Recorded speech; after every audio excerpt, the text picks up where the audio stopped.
From the Wellstar Health System studios, Larry WACHS, Bob Whitfield on assignment. Big John's here, also Random Broseph, and we have on the phone with us Jennifer Novak from SymmetryPerformance.com and her sports medicine clinic right around the corner, the muscle repair shop. Detail shop. I'm so embarrassed. Please don't be. You know, if you're a high-performance car, you go to the detail shop on a regular basis, right? That's correct. And I am a high-performance vehicle. There you go. So come on over to the detail shop. We'll take care of you. Jennifer, we were talking earlier to Kevin McCappin, Braves SunTrust on-up reporter, and we were discussing the possible re-signing of Matt Kemp by the Braves. But, you know, one of the problems with him is his recurring hamstring injuries. And how does that happen? Is that unique to your DNA, or is it just some habit you're in, or some external circumstance? You know, you saw on Twitter where I was talking about the re-injuries of hamstrings in the football players. Well, the listeners did not. So if you could just recap for us what you're saying. Sure. Well, we've got two guys right now. We've got a Raven, as if they needed another IR guy, and that's Danny Woodhead, right? Yes. And Stockton with the Redskins. They both had a preseason hamstring injury, and then week one, they re-injured the same hamstring. And it has to do really with how long it takes time for muscle tissue to heal. Now, the cool thing about muscle tissue is that it not only repairs, like all soft tissue is going to repair, usually with scar tissue, right? Right. Muscle cells also have something called satellite cells, which are their own brand of stem cells. So they can go ahead and regenerate depending on the grade of the tear. And they measure those hamstring tears and other muscle tears in grades. So you need time off to let the collagen lay down, let the muscle heal, and then you get rehab that helps align the collagen properly along with the way the muscle grows, right? Yeah, with stretching and whatnot, yeah. And guided exercise, optimal loading, there's all these processes that people use while the tissue's healing. Well, what they're saying now is that depending on the grade of a hamstring tear, the research shows that it takes 49 to 86 days to completely heal. Oh, I thought, okay, interesting. I thought it was 6 weeks. I've tried, and I've often ripped them up afterward.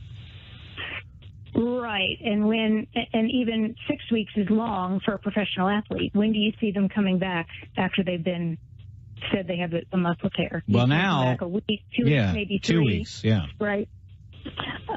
That's just, unfortunately, it's not enough time a lot of times for that tissue to heal, even though there are some methods they use that have anecdotal evidence for speeding up healing. There's hyperbaric oxygen therapy. There's the programmable cold laser therapy that now people are doing to kind of speed up the tissue healing. I tried I got into a cryogenic chamber one time to cool the inflation. You get in you get in fully naked into this ice chamber. It's cooled down to like minus 100 or something.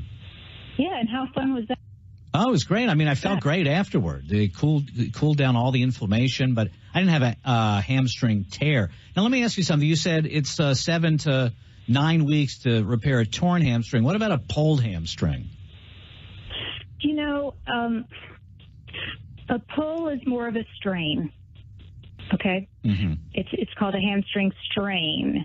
And that's very different. And if you have the right athletic trainers and the right sports medicine people, they're going to get that person going pretty quickly. They use all kinds of methods. They use stim, and they'll use guided exercises. I'm not super familiar with the cryo stuff, so forgive me for not speaking on that. But a strain is something else. So are you telling me that this baseball player has a repeated muscle strain? I think so. But he just has the Random. Okay. What does Matt Kemp have? Strains or tears? Strains. So, but again, he's coming back over and over after maybe 2 weeks, 3 weeks. Okay. Well, he'd be someone that might be someone I'd love to look at and figure out what's going on with his mechanics. Let me ask you this: Does nutrition play a role in how fast a person heals? Oh, absolutely. I am not a nutrition expert, but the interesting thing about, everybody's into these antioxidants, right? And you eat foods with antioxidants. Well, when you injure an area of your body produces oxidants that actually are used to chemically signal the body to start repairing that area. So you need those. Too many antioxidants. Well, if you take too many antioxidants, you might get rid of the good oxidants, if that makes sense. I'm going to write this down. Next time I pull my hamstring, I'm stopping with my turmeric treatments. That's what I'm doing. You just don't want to get rid of them all, is what I'm saying. Jennifer, we hear a lot about a high ankle sprain, how dreaded it is. What makes the high ankle sprain so much more serious than a regular lower ankle sprain? That's a great question. Okay, so the high ankle sprain takes place just above the ankles, between the two lower leg bones. So you've got the big shin bone, which is the tibia, and the smaller one, the fibula.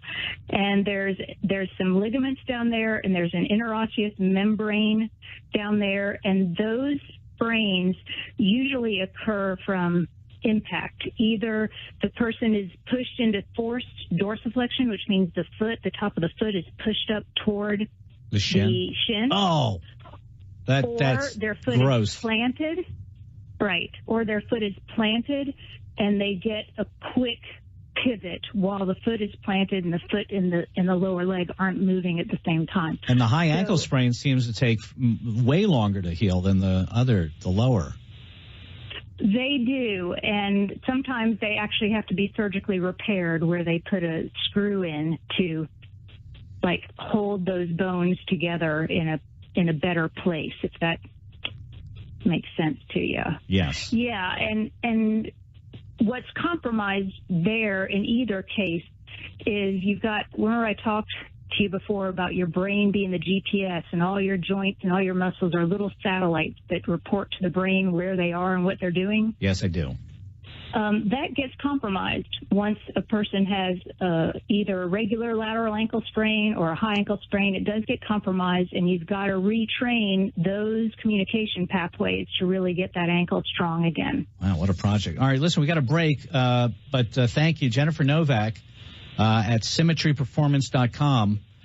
Great sports injury doctor. She can get you better. And tell everybody where your lab is located, your special scientist lab. Well, thanks for the compliment. Not a doctor, but a master's degree is what I have. I'm a performance recovery coach, and I'm over in Sandy Springs, right at the corner of 285 and Peachtree Dunwoody, inside a chiropractic office. So we can offer more than just what I do. That's a great location. That's a great location because so many sprained ankles happen around there. It's just something with the sidewalk. It's all messed up. Jennifer, thank you so much. The construction. Yeah, and construction. Yeah, thank you for having me again.